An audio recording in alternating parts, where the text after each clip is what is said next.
வணக்கம் நண்பர்களே, நீங்கள் பார்த்து கொண்டிருப்பது உங்கள் கௌசிக் ரிவ்யூ. சரி வாங்க வீடியோக்குள்ள போய் என்ன நடக்க போகுது அப்படின்னு சொல்லிட்டு பார்த்தீங்கன்னா, சுவாரஸ்யம் நிறைஞ்ச நம்ம மல்லி சிறையில் அடுத்து திகில் மூட்டும் விஷயம் நடக்க போகுதுங்க. என்னன்னு சொல்லிட்டு பார்த்தீங்கன்னா, நம்ம ரேணுகா எதிர்பார்க்காத அளவுக்கு ஒரு பக்கம் அவங்களோட சாவு கொடூரமாக இருக்க போகுதுன்றதான் இந்த உண்மை.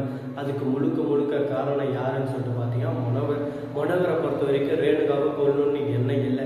ஆனால் ரேணுகா இருந்தால் மல்லியோட வாழ்க்கை ஸ்பாயில் ஆயிரும். விஜயும் ஒரு பக்கம் கஷ்டப்பட்டு இருக்காங்க. செத்து போனவர்களவே இருந்தால் எல்லாரோட வாழ்க்கை சந்தோஷமா இருக்கும்னு சொல்லிட்டு முடிவு பண்ணிட்டு நாம ஒரு விளையாட்டு விளையாடலாம் அப்படின்னு சொல்லிட்டு நம்ம மனோகர் சொல்றாங்க. அந்த கத்தி எடுத்து இப்படின்னா போதும் எல்லாமே முடிஞ்சிடும் சொல்ல ரேணுகாவும் அதை பண்றதுக்கு போறாங்க. அதே சமயத்துல மறுபக்கம் நம்ம வக்கீல் இருந்து ரேணுகா உயிரோட இருக்கிறா அப்படின்னு சொல்லிட்டு விஷயம் தெரிய வந்தா அதை வச்சு கரெக்டாக நம்ம வெண்பாவோட கேஸ் எல்லாமே கதிரேசன் பக்கம் திரும்பிடும். அதுக்கப்புறம் வெண்பா திரும்ப கதிரேசன்கிட்டே போயிடுவாங்க. ஒன்றுமே பண்ண முடியாது, இதுதான் உண்மை, இதுதான் ரியல் அப்படின்னு சொல்லிட்டு அடித்து சொல்கிறாங்க. இப்போ என்ன செய்யுது ஏது செய்யுதுன்னு சொல்லிட்டு தெரியாமல் சொல்லவும் முடியாமல் மெல்லவும் முடியாமல் கில்லவும் முடியாமல் எரியவும் முடியாமல் கூணி குறுகி போய் நின்று இருக்காங்க. ஐயோ கடவுளே, ஏன்னா இவ்வளோ வேதனை, வாழ்க்கையில் கஷ்டங்களாம், நம்மளுக்கு கஷ்டமே வாழ்க்கையாக இருக்கே அப்படின்னு சொல்லிட்டு வேதனையில் கூணி குறுகி போயிருக்காங்க. இந்த மாதிரி ஒரு அவதூறான விஷயம் நடக்குமா அப்படின்னு சொல்லிட்டு யாருமே எதிர்பார்த்துக்க மாட்டாங்க. அந்த அளவுக்கு ஒரு பக்கம் செஞ்சு விட்டாரு நம்ம மனோகர். அதே சமயத்தில் அந்த கீரை லைட்டாக பட்டதுதான் நம்ம விஜய் வந்துடுறாரு. உடனே என்ன செஞ்சு வச்சிருக்கேன் உங்களுக்கு, நான் ஒரு பெரிய மனுஷன் நம்பி தான் எங்க விட்டேன், ஆனால் நீங்கள் இந்த மாதிரி எச்சத்தனமாக கேவலமாக செய்வீங்கன்னு சொல்லிட்டு சத்தியமாக எதிர்பார்க்கல. இது மிகப்பெரிய ஒரு கேவலமான செயல் அப்படின்னு சொல்லிட்டு திட்ட ஆரம்பிச்சுறாங்க. நான் பண்ணது தப்பு தான், நான் தப்பு இல்லைன்னு சொல்லலை. ஆனால் என் பக்கம் இருக்கிற நேரத்தை நீங்கள் கேட்கணும். நீங்கள் ரெண்டு பேரும் ஒவ்வொரு நாளும் ஒவ்வொரு நொடியும் அனுபவமாக சித்திரவதை பண்ணிருக்கீங்க. இதெல்லாம் பார்த்து நான் சைலண்டாக இருக்கணுமா? எந்த ஒரு விஷயத்தையும் பார்த்துட்டு என்னால் சைலண்டாக இருக்க முடியாது. எல்லாமே ஒரு குறிப்பிட்ட கால வரைக்கும் தான். அதுக்கப்புறம் ஏறி அடிக்க ஆரம்பித்தா ஒருத்தனும் இருக்க மாட்டான், எல்லாம் அணுவணுவாக அடிப்பான் அப்படின்னு சொல்லிட்டு சொல்லியிருக்காங்க. இதை கேட்டதை என்ன பேசுறது ஏது பேசுறதுன்னு சொல்லிட்டு தெரியாமல் பேசவும் முடியாமல் மெல்லவும் முடியாமல் கில்லவும் கூணி குறுகி போய் நின்று இருக்காங்க. இந்த மாதிரி ஒரு வேதனை யாருக்கும் வரக்கூடாது அப்படின்னு சொல்லிட்டு நம்ம நினைச்சாலும் நம்ம கையில் ஒன்றும் இல்லைங்க. எல்லாமே அந்த கடவுள் கையில் தான் இருக்குது. கடவுளோட அருளும் எல்லாமே நம்ம கூட இருக்குது. நமக்கு நல்லது மட்டும்தான் நடக்கும் அப்படின்னு சொல்லிட்டு நாம் நினச்சிருக்கோம். அது போல் நடக்குமா நடக்காதா, என்னென்ன விஷயங்களை நம்ம மாற்றணும் அப்படின்னு சொல்லிட்டு நிறைய கேள்விகள் ஒரு பக்கம் ஓடின்னு இருக்குது. என்னதான் பிரச்சனை ஒரு பக்கம் வந்தாலும் நம்ம சமாளிக்கிறதுக்குன்னா நம்மக்கிட்ட செயல் இருக்கணும். நம்மக்கிட்ட எந்த ஒரு செயலுமே இல்லாமல் நம்ம சும்மா இதை செஞ்சிருவேன் அதை கிழிச்சிருவேன்னு சொல்லிட்டு பேச்சு பேசக்கூடாது. பேச்சு இந்த இடத்துல என்னைக்கு யூஸ் ஆகும், ரேடியோ ரீச் மட்டும்தான் இந்த இடத்துல யூஸ் ஆகும் அப்படின்னு சொல்லிட்டு நாம் ஒரு பக்கம் ஆணித்தனமாக சொல்லிவிடலாம்.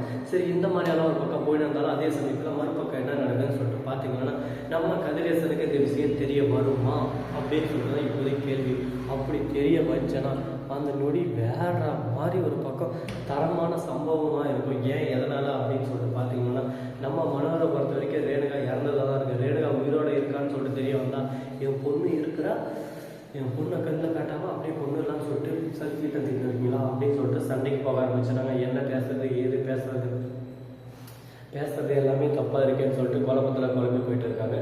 இப்போ இந்த இடத்துல ரேணுகா உயிரோடு இருக்காங்கல்ல, அதை நம்ம அதுக்கே ஒரு கேஸ் போட்டு அந்த ரிப்போர்ட் தந்தாங்க. மொத்த பேர் திடீர்னு தெரியல இத்தனை நாள் அவதூறாக ஒரு பழியை போட்டு விஜய் ஜெயிலில் தந்துருந்தீங்க, இன்னும் ரேணுகா சாக வேலையே அப்படின்னு சொல்லிட்டு தினசாக ஒரு பிரச்சனையை உருவாக்கலாம். ஆனால் அந்த பிரச்சனை எப்படி நம்ம ஆரம்பிக்க போகிறோம், எந்த விதத்தில் கொண்டு போக போகிறோம்னு சொல்லிட்டு இல்லைங்க.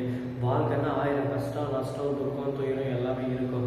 எல்லாத்தையும் நாம தான் கடந்து போய் அடுத்தடுத்து என்ன பண்ணலாம் ஏது பண்ணலாம் சொல்லிட்டு சிந்திக்கணும். சிந்திக்கிறதுக்கான டைம் நமக்கு கண்டிப்பாக வேணும்.